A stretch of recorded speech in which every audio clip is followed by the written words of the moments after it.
Assalamualaikum warahmatullahi wabarakatuh. Salam sejahtera bagi kita semua. Pertama-tama, marilah kita panjatkan puji dan syukur kehadirat Allah Subhanahu wa Ta'ala, karena atas berkat rahmat dan karunia-Nya lah sehingga kita masih diberi kesehatan dan umur yang panjang hingga saat ini.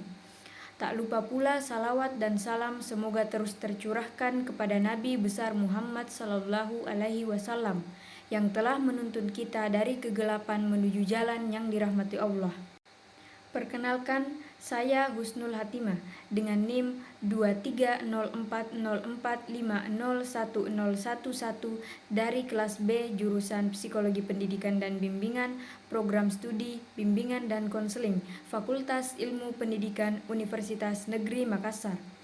Video ini saya buat dalam rangka memenuhi ujian tengah semester dalam mata kuliah Perkembangan Peserta Didik yang diampu oleh Ibu Nurfadilah Umar SPD MPD dan Bapak Zulfikri SPD MPD. Dalam video ini, saya akan mempresentasikan dua materi, yaitu perkembangan kognitif dan perkembangan psikososial. Pada masing-masing materi, saya akan menjelaskan tentang konsep dasar menurut para ahli, kemudian tahap-tahap perkembangannya, dan faktor yang mempengaruhinya. Baik teman-teman, kita akan membahas materi pertama, yaitu perkembangan kognitif. Namun, sebelum kita membahas lebih jauh mengenai perkembangan kognitif, kita perlu mengetahui terlebih dahulu konsep dasar dari kognitif itu sendiri. Jadi teman-teman, kognisi adalah suatu proses berpikir, yaitu kemampuan individu untuk menghubungkan, menilai, dan mempertimbangkan suatu kejadian atau peristiwa. Secara sederhana, kemampuan kognitif dapat dipahami sebagai kemampuan anak untuk berpikir lebih kompleks serta kemampuan melakukan penalaran dan pemecahan masalah. Nah, dari sini kita dapat menyimpulkan bahwa perkembangan kognitif adalah salah satu aspek perkembangan yang berkaitan dengan pengetahuan, kemampuan berpikir, mengingat, dan juga pemecahan masalah, yaitu semua proses psikologis yang berkaitan dengan bagaimana individu mempelajari dan memikirkan lingkungannya. Selanjutnya, saya akan menjelaskan mengenai teori-teori kognitif dari para ahli. Teori pertama yaitu teori genetik epistemologi dari Jean Piaget. Teori Piaget sering disebut genetik epistemologi atau epistemologi genetik karena teori ini berusaha melacak perkembangan kemampuan intelektual, bahwa genetik mengacu pada pertumbuhan developmental bukan warisan biologis atau keturunan.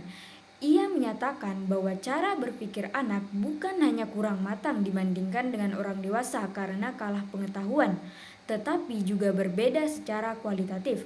Menurut penelitiannya, bahwa tahap-tahap perkembangan intelektual individu serta perubahan umur sangat mempengaruhi kemampuan individu mengamati ilmu pengetahuan. Piaget mengemukakan penjelasan struktur kognitif tentang bagaimana anak mengembangkan konsep dunia di sekitar mereka. Sedangkan menurut Myers, cognition refers to all the mental activities associated with thinking, knowing, and remembering. Kognisi mengacu pada semua aktivitas mental yang terkait dengan berpikir, mengetahui, dan mengingat. Myers mengemukakan bahwa thinking or cognition is the mental activity associated with processing, understanding, and communicating information. These mental activities, including the logical and sometimes illogical ways in which we create concepts, solve problems, make decisions, and form judgments. Berpikir atau kognisi adalah aktivitas mental yang terkait dengan pemrosesan, pemahaman, dan pengomunikasian informasi. Aktivitas mental ini termasuk cara-cara logis dan terkadang tidak logis adalah menciptakan konsep, memecahkan masalah, membuat keputusan, dan membuat penilaian. Selanjutnya, kognitif menurut Margaret W. Matlin. Cognition or mental activity involves the acquisition, storage, retrieval, and use of knowledge. Kognisi atau aktivitas mental melibatkan perolehan, penyimpanan, pengambilan, dan penggunaan pengetahuan. Matlin berpendapat bahwa kognitif merupakan proses kegiatan yang melibatkan beberapa jenis aktivitas yang berkaitan dengan penggunaan mental seseorang. Kegiatan yang terkait antara lain mencari, memperoleh, menyimpan, dan memakai ilmu pengetahuan. Penggunaan ilmu pengetahuan dibutuhkan dalam situasi dan syarat yang tepat. Selanjutnya menurut Chaplin dalam karyanya Dictionary of Psychology, kognisi adalah konsep umum yang mencakup semua bentuk pengenalan, termasuk di dalamnya mengamati, melihat, memperhatikan, memberikan, menyangka, membayangkan, memperkirakan, menduga, dan menilai. Secara tradisional, kognisi ini dipertentangkan dengan konasi atau kemauan dan afeksi atau perasaan. Baik teman-teman, selanjutnya kita akan membahas mengenai tahap-tahap perkembangan kognitif. Terdapat 4 tahap dalam perkembangan kognitif. Tahap pertama, sensori motor pada umur 0 sampai 2 tahun. Tahap kedua, praoperasional umur 2 sampai 7 tahun. Tahap ketiga, operasi konkret umur 7 sampai 11 atau 12 tahun dan tahap keempat, operasi formal umur 11 atau 12 tahun ke atas. Tahap sensori motor merupakan tahap paling awal perkembangan kognitif, terjadi pada waktu bayi lahir sampai sekitar umur 2 tahun. Pada tahap sensori motor, intelijensi anak lebih didasarkan pada tindakan indrawi anak terhadap lingkungannya, seperti melihat, meraba, menjamak, mendengar, membau, dan lain-lain. Pada tahap sensori motor, gagasan anak mengenai suatu benda berkembang dari periode belum mempunyai gagasan menjadi sudah mempunyai gagasan. Tahap-tahap perkembangan kognitif anak dikembangkan dengan perlahan-lahan melalui proses asimilasi dan akomodasi terhadap skema-skema anak karena adanya masukan, rangsangan, atau kontak dengan pengalaman dan situasi yang baru.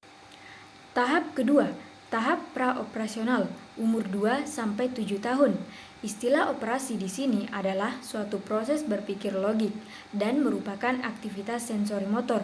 Dalam tahap ini, anak sangat egosentris. Mereka sulit menerima pendapat orang lain.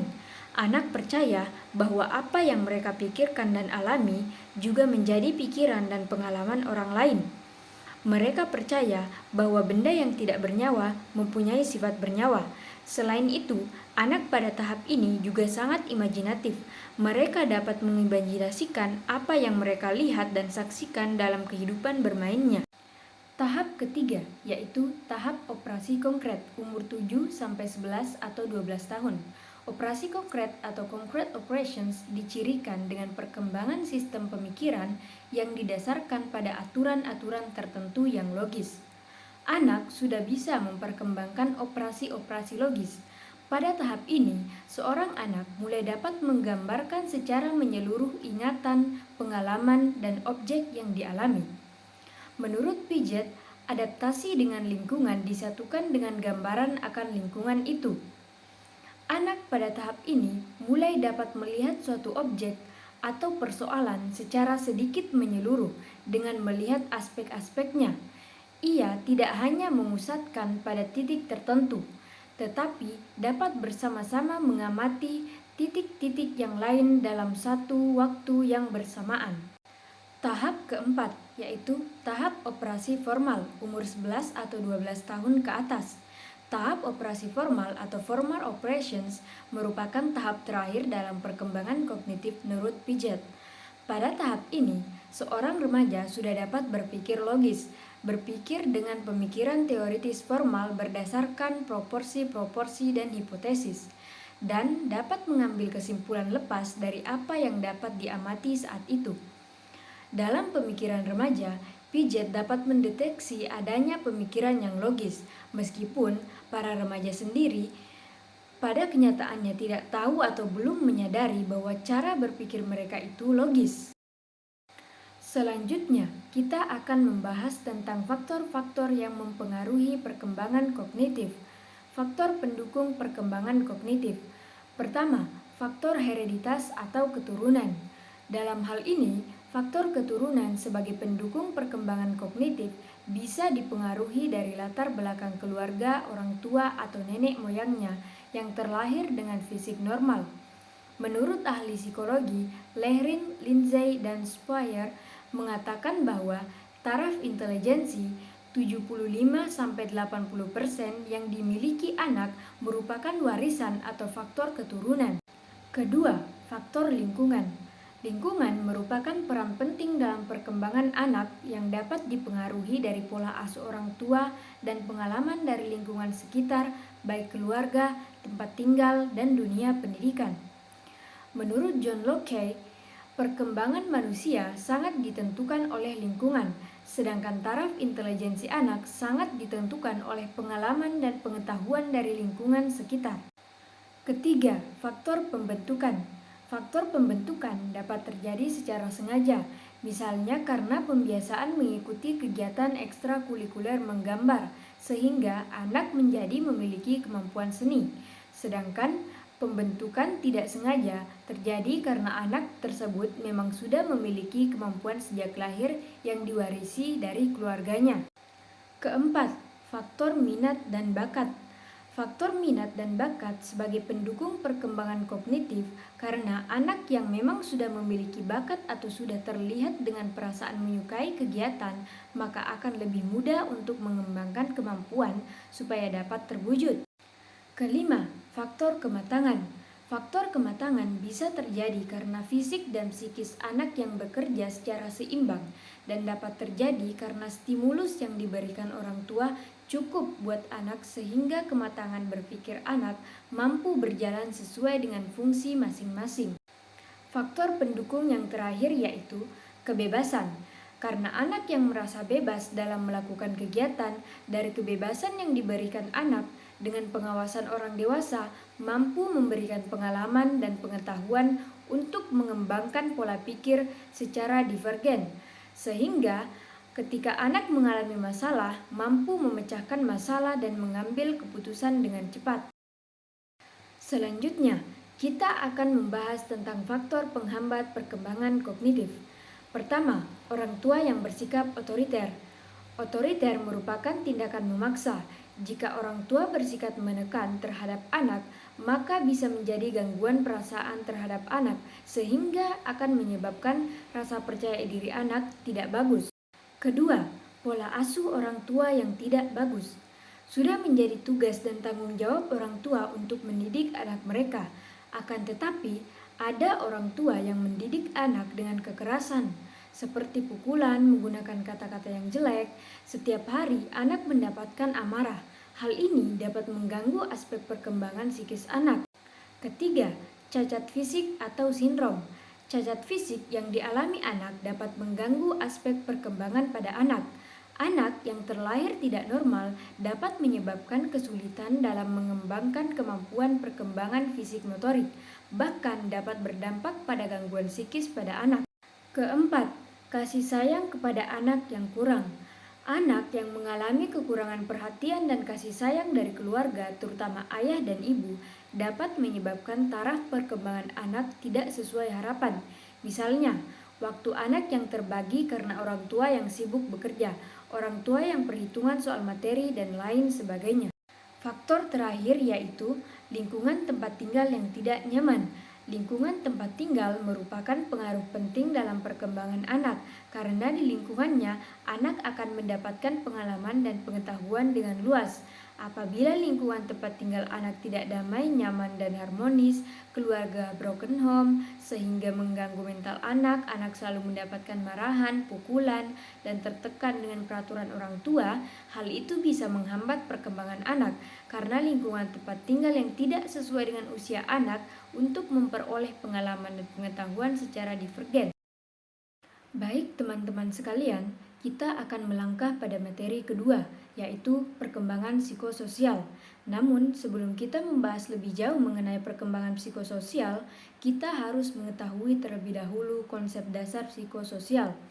Psikososial merupakan istilah yang menggambarkan hubungan antara kondisi sosial seseorang dengan kesehatan mental atau emosinya. Psikososial merupakan setiap bentuk perubahan dalam kehidupan individu, baik yang bersifat psikologi maupun sosial yang mempunyai pengaruh timbal balik.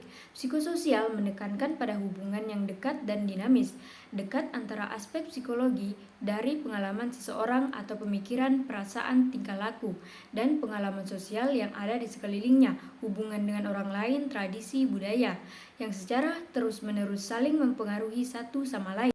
Psikososial juga diartikan sebagai suatu kondisi yang terjadi pada diri individu, mencakup aspek psikis dan aspek sosial.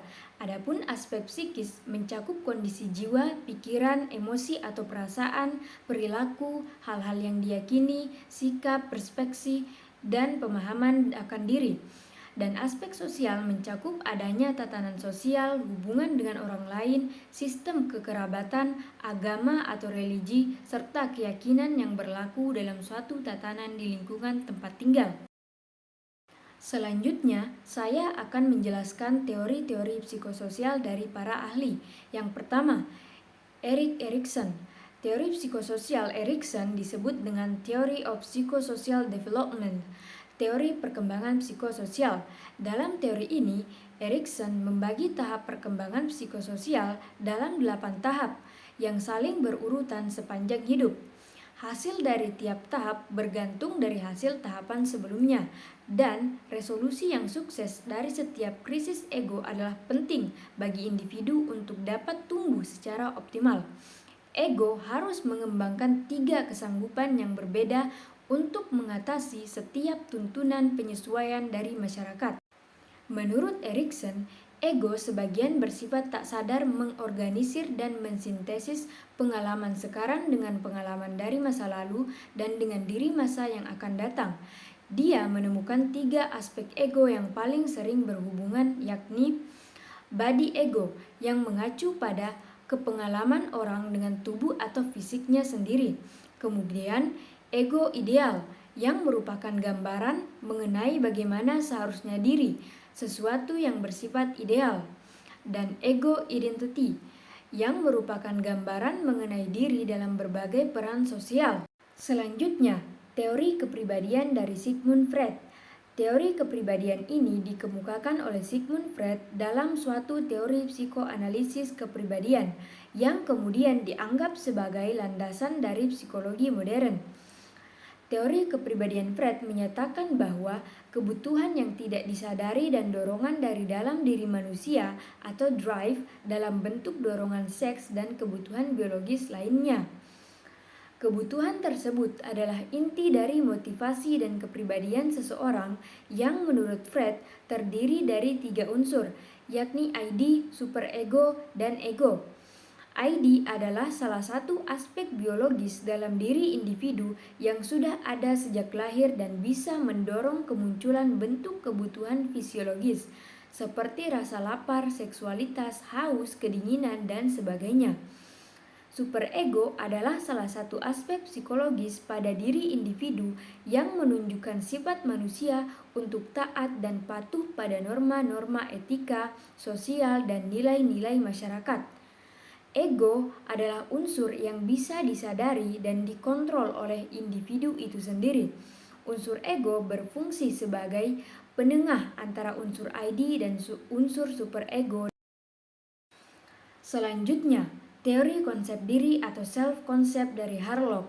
Menurut Harlock, konsep diri merupakan gambaran seseorang mengenai dirinya sendiri yang merupakan gabungan dari keyakinan fisik, psikologis, sosial, emosional, aspiratif, dan prestasi yang mereka capai.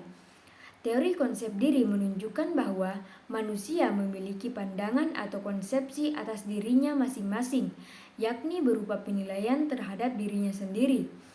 Jadi, setiap individu akan berfungsi sebagai objek dan subjek persepsi dalam dirinya sendiri.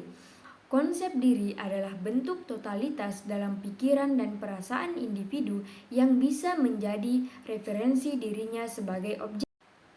Konsep diri juga bisa didefinisikan sebagai bentuk citra diri atau persepsi tentang diri yang sangat berkaitan dengan kepribadian. Teori ini dalam kepribadian memandang bahwa setiap individu memiliki bentuk konsep tentang dirinya sendiri. Hal ini menunjukkan bahwa konsep diri ini didasari oleh siapa dirinya atau dirinya yang sebenarnya atau actual self dalam bentuk konsep tentang memandang dirinya ingin seperti apa, yakni bagaimana dirinya yang ideal atau ideal self. Baik teman-teman, kita akan membahas mengenai tahapan perkembangan psikososial. Tahap perkembangan psikososial meliputi 8 tahap. Tahap pertama yaitu tahap kepercayaan versus ketidakpercayaan, umur 0 sampai 18 bulan. Anak akan berkembang secara baik fisik dan mentalnya apabila lingkungannya memenuhi kebutuhannya. Kepercayaannya tumbuh apabila terjadi keseimbangan antara percaya versus ketidakpercayaan. Jika anak yang dibesarkan dalam lingkungan yang positif, maka kepercayaannya dapat menyebabkan sikap berani melakukan berbagai akselerasi. Namun, jika anak dibesarkan di dalam lingkungan yang kasar, maka dapat menyebabkan anak yang kurang percaya diri menolak untuk dieksplorasi lingkungannya. Tahap kedua, yaitu tahap otonomi versus rasa malu, 18 bulan sampai 3 tahun. Otonomi merupakan dasar kemampuan untuk berpikir dan bertindak dengan rasa percaya diri dan mandiri. Peran orang tua pada tahap ini sangat berpengaruh.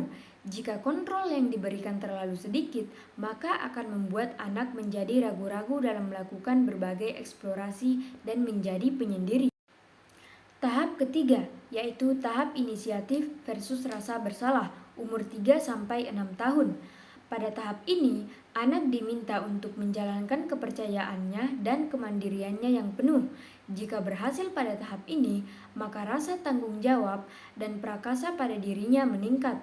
Namun jika gagal dalam tahap ini, maka anak akan memiliki rasa bersalah dan kurangnya inisiatif dalam melakukan segala hal. Tahap keempat, yaitu tahap ketekunan versus rasa rendah diri, umur 6 sampai 12 tahun. Tahap ini merupakan tahap peralihan dari masa kanak-kanak ke masa pertengahan, di mana anak mulai mengembangkan perasaan bangga terhadap keberhasilan dan kemampuannya. Tahap ini menjadi berhasil jika anak didukung oleh orang dewasa dalam membangun perasaan kompeten dan percaya dengan keterampilannya. Namun, anak akan menjadi gagal dalam tahapan ini jika anak menerima sedikit atau tidak sama sekali dukungan dari orang dewasa, yang dapat menimbulkan permasalahan seperti rasa rendah diri dan tidak produktif. Tahap kelima, yaitu tahap identitas versus kebingungan peran, umur 12 sampai 18 tahun. Dalam tahap ini, anak berdampingan dengan masa pubertas menuju dewasa, di mana anak banyak sekali memiliki peran baru, status baru sebagai orang dewasa, pekerjaan, dan lainnya.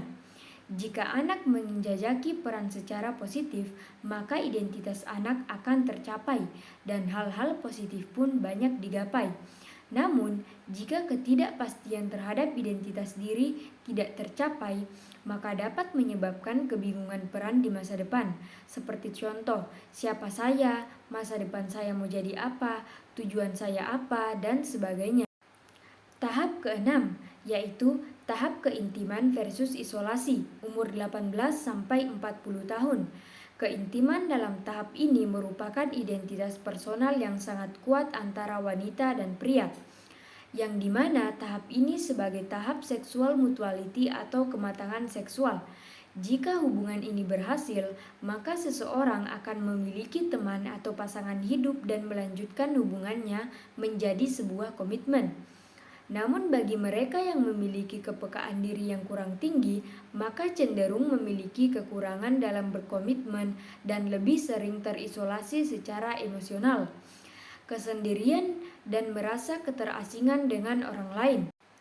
Tahap ketujuh, yaitu tahap generativitas versus stagnasi, umur 40 sampai 65 tahun. Pada tahap ini, seseorang akan melanjutkan kehidupannya dan berfokus terhadap karir dan keluarganya.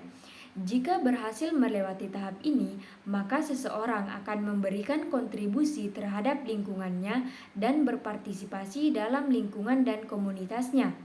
Jika gagal dalam melewati tahap ini, maka seseorang akan merasa tidak produktif dan stagnasi yang berkaitan dengan rasa kecewa dan menumbuhkan sikap egois pada diri. Sehingga rasa penyesalanlah yang membuat setiap individu dalam tahap ini mengisolasi dirinya dari lingkungan dan sekitarnya. Tahap terakhir dalam perkembangan psikososial adalah tahap integritas versus keputusasaan, umur 65 tahun ke atas. Dalam tahap ini, cenderung melakukan cerminan diri terhadap masa lalu setiap individu. Pada tahap ini merupakan rumusan dari semua tahapan di masa lalunya.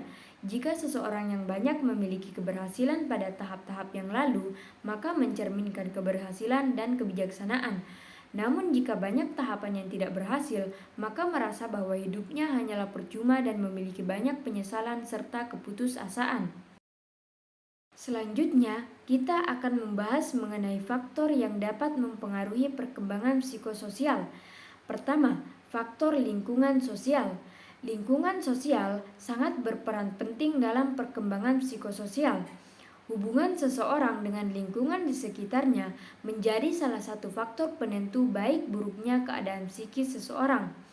Lingkungan yang tidak baik tentunya akan membawa dampak negatif bagi keadaan psikis dan sosial individu. Sebaliknya, lingkungan yang baik akan membawa pengaruh baik pula bagi keadaan psikis dan sosial individu. Contohnya, apabila lingkungan sosialnya baik, maka akan memicu interaksi sosial antar individu yang baik pula. Faktor selanjutnya yaitu faktor emosi. Keadaan emosional seseorang sangat mempengaruhi perkembangan psikososialnya. Keadaan emosional yang tidak baik memicu stres sehingga menimbulkan keadaan psikis yang buruk. Keadaan emosional juga mempengaruhi interaksi sosial individu dengan lingkungan sekitarnya. Apabila keadaan emosionalnya sedang tidak baik, biasanya seseorang akan cenderung menjauh dari orang-orang sekitarnya. Selanjutnya, faktor keluarga. Tak dapat dipungkiri bahwa keluarga sangat mempengaruhi setiap aspek perkembangan, termasuk perkembangan psikososial. Anak yang tumbuh di tengah keluarga yang harmonis biasanya memiliki tingkat kepercayaan diri yang baik dan dapat berinteraksi sosial dengan mudah. Sebaliknya, anak yang tumbuh di keluarga yang tidak harmonis atau broken home cenderung memiliki tingkat kepercayaan yang rendah dan cenderung sulit untuk beradaptasi dengan lingkungan. Selanjutnya, faktor teman sebaya. Teman sebaya juga merupakan salah satu faktor yang dapat mempengaruhi perkembangan psikososial. Interaksi dengan teman sebaya akan sangat berpengaruh pada perkembangan psikososial, karena seseorang cenderung meniru atau mengikuti perilaku teman-temannya, seperti tren-tren viral, gaya berpakaian, sifat, dan perilaku. Selain itu, apabila seseorang tidak bisa mengontrol pergaulannya, maka akan terjerumus dalam pergaulan yang salah. Faktor terakhir yaitu faktor kepribadian. Kepribadian seseorang sangat berpengaruh pada setiap aspek kehidupannya, seperti mempengaruhi pilihannya yang ditentukannya, sifat dan perilakunya, keadaan psikisnya, dan hubungan sosialnya. Ada seseorang yang menyikapi permasalahannya dengan santai, namun ada pula orang yang mudah stres hanya karena masalah ringan. Ada juga orang yang mudah bersosialisasi, namun ada orang yang sulit untuk bersosialisasi. Semua itu tergantung pada watak dan kepribadian setiap individu. Baik teman-teman, kita telah sampai pada penghujung video. Saya harap apa yang telah saya sampaikan dapat bermanfaat dan dapat menambah pengetahuan dan wawasan teman-teman sekalian. Apabila ada kesalahan atau kehilapan yang saya lakukan, mohon dimaafkan dan saya mengharapkan kritik dan saran yang membangun dari teman-teman agar saya bisa memperbaiki diri ke depannya. Sekian dan terima kasih. Assalamualaikum warahmatullahi wabarakatuh.